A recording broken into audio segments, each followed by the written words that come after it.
రేవంత్ రెడ్డి వాళ్ళ Congress party manifesto పెట్టినటువంటి ఏదైతే వికలాంగులకు, వృద్ధులకు, వితంతులకి మరి 2000 నుంచి 4000, వికలాంగులకి 4000 నుంచి 6000, ఈ బీడీ కార్మికులకు అయితే ప్రతి పింఛన్దారులకి ఏదైతే పెంచుతున్నటువంటి మాటను నిలబెట్టుకునే క్రమంలో రేవంత్ రెడ్డి ప్రభుత్వాన్ని నిలదీయడం కోసం గౌరవ పద్మశ్రీ మందకృష్ణ మాదిగ గారు మరి నర్సాపూర్ మరి కాన్ఫరెన్స్కి మీటింగ్ రాబోతున్నారు. కాబట్టి ఇక్కడ ఉన్నటువంటి ఎంఆర్పిఎస్ అనుబంధ సంఘాలు, వికలాంగులు, వృద్ధులు, వితంతులు అధిక సంఖ్యలో పాల్గొని ఆ సభను విజయవంతం చేయాలని చెప్పి పిలుపునివ్వడం జరుగుతా ఉంది.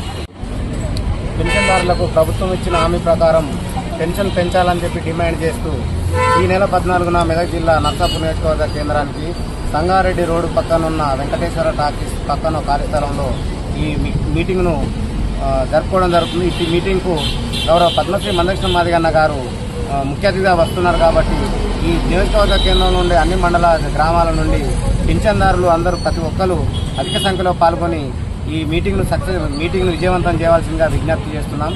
జై మాదిగ, జై మందకృష్ణ మాదిగ, జై మందకృష్ణ. పద్మశ్రీ అవార్డు గ్రహీత మందకృష్ణ గారు నర్సాపూర్ పట్టణానికి విచ్చేస్తున్న సందర్భంగా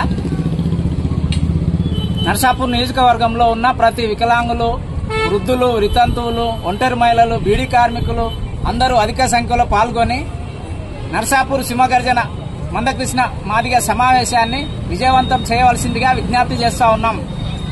జై వికలాంగ్.